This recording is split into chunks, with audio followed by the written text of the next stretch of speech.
Howdy. Just thought I'd pop in and see how the world is out there. Excuse me. It's Wednesday. It is about 1:15 Pittsburgh time. It's a beautiful day outside. There's lots of sunshine. Excuse me. It was real beautiful this morning. I was up at the grocery store like quarter after 7 in the morning. But, you know, the way things are now at the grocery store, they limit the number of people that can be in the store. So you want to make sure you're not standing outside with the other people waiting to get in. So I made sure I was up. There weren't that many people there. One of the changes was they instituted one-way aisles.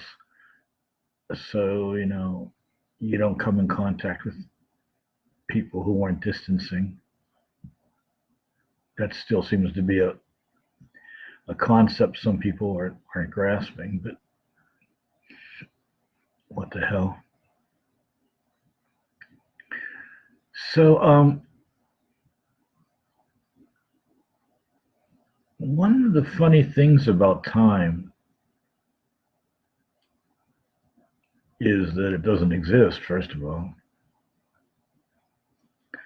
And secondly, it goes by in such a way that we don't realize it till like years later, and then we're like, fuck, can't believe it, you know.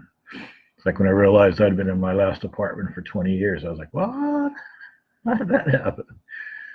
You know, I was sure that was some kind of alien trick. At the same time, there was a group of poems I wrote, and if anyone ever sees my stuff or reads my stuff, it's usually those seemingly random, rambling, incoherent, what the fuck are you talking about poems. And I realized now that it's been a long time since I actually wrote those, you know. And when you look back, or when I look back at least, you know, you see things going on in the poems, and they weren't things that you intended, for example. There's oftentimes labels like, you know, impressionism or surrealism or any of that stuff are just after the fact labels anyway, right? You know, it's like God created the universe, the Bible tells us, and then he told Adam to give him names, so he didn't even have names for the trees or the rocks. He just made them, and later on somebody else named them. And looking back in the poems that I written in that period, I was coming from a certain angle with them, and that was the angle of Pound, when he was writing the cantos, you know, his approach, one of the approaches, you know, was following the Robert Browning. See, now we're really going to get out there, aren't we? Robert Browning's Sordella. And according to Grandpa Pound, Sordella was created in Pound's mind the idea of the ragbag poem. So the ragbag poem is one in which, you know, I don't think people have ragbags anymore, but, you know, you get your ragbag and you just keep stuffing it with rags of all shapes, sizes, colors, textures, fabrics. You just keep stuffing the bag until it's full, and then when it's full, the bag's full. So the poem's kind of like the same way. You know, you can just keep throwing shit in there until it's done, till it's full, till you say, okay, that's it. You know, it's not a plastic. I mean, it's not a static medium. It's just not that white piece of paper with words kind of smushed on them. So like a two-dimensional experience. It's a multi-dimensional experience. And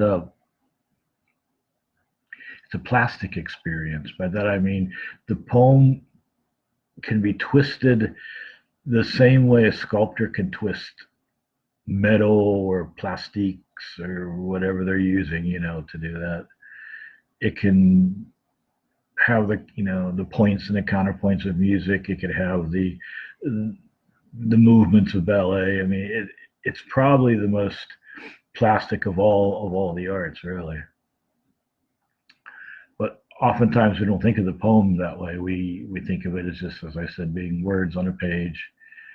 And for a lot of people, just because they have words running around in their head, they think they should put them on a page, which, I'll be nice today and I'll say, I think about that. So I bring that up only because today's poem is in many ways a culmination of that period when I was reading about Salvador Dali and Vincent van Gogh and also John Coltrane and Miles Davis. I was just as fascinated by Coltrane as Dali and Miles Davis as well, because they were able to do this thing with music where they seemingly just leapt off the cliff.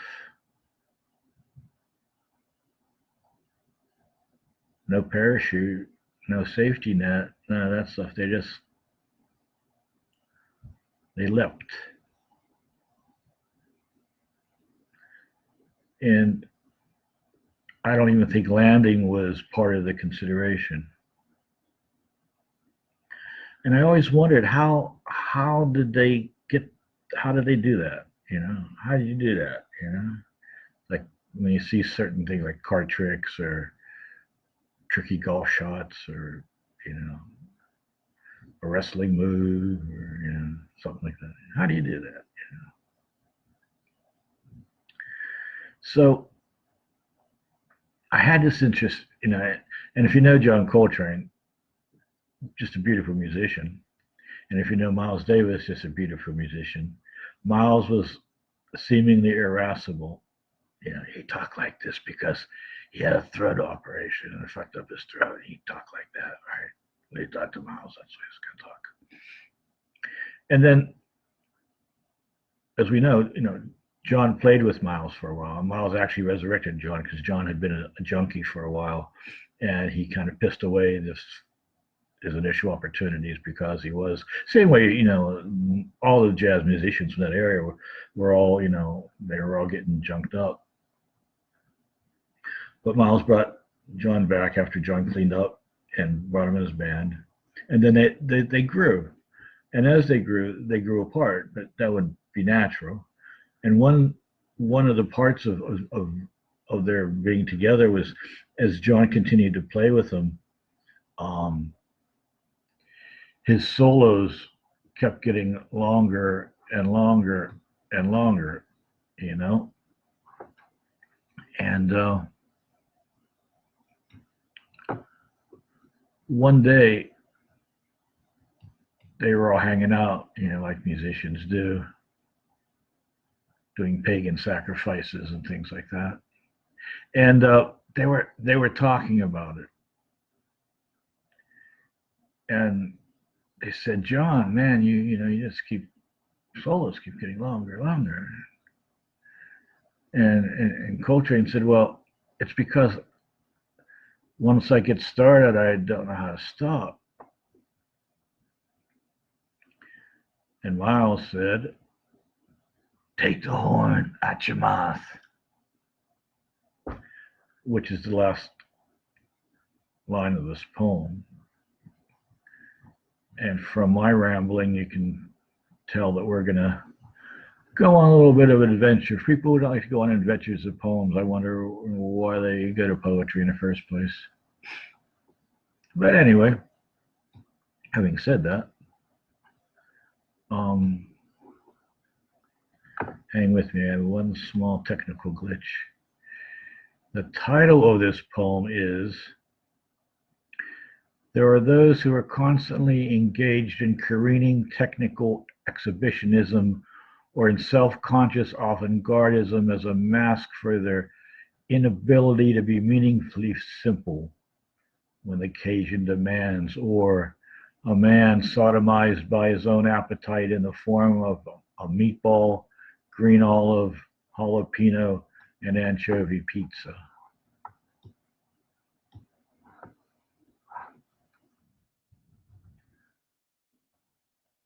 Panic of indigo. Giving a picture to the listener of the many wonderful things known and sensed in the universe. Aging models dining on their small dogs, black or gray, to match their clothes. My different drummer playing sax. I judge a man one vision at a time, no matter what the elk or post-consumer regrind. Duncan said it doesn't matter whether one likes a poem when one turns to it for evidence of the real amygdala, the part of the brain that ensures putrefacto and asno podrido among the ruismo, or as we say, taking a shit with the devil. The first reaction is to shave off all hair and bury it on the beach, wanting to like him worse than I wasn't liking him. Like the night Buñuel was in the House of the Blind, no lights, but on the walls a group of pictures of cemeteries made entirely of hair, including the tombs and cypresses. Takes the dolphins out of my day. Having neither met with you nor parted from you. The pity is not because of the wretchedness of the human condition, but because of the potential humanity has and does not use, the highest state from which we have fallen. Invitation a son. Invitation to sleep. The afternoon licks itself into a nap until dinner. Or Lorca, free of wounded handkerchiefs. Take the horn at your mouth.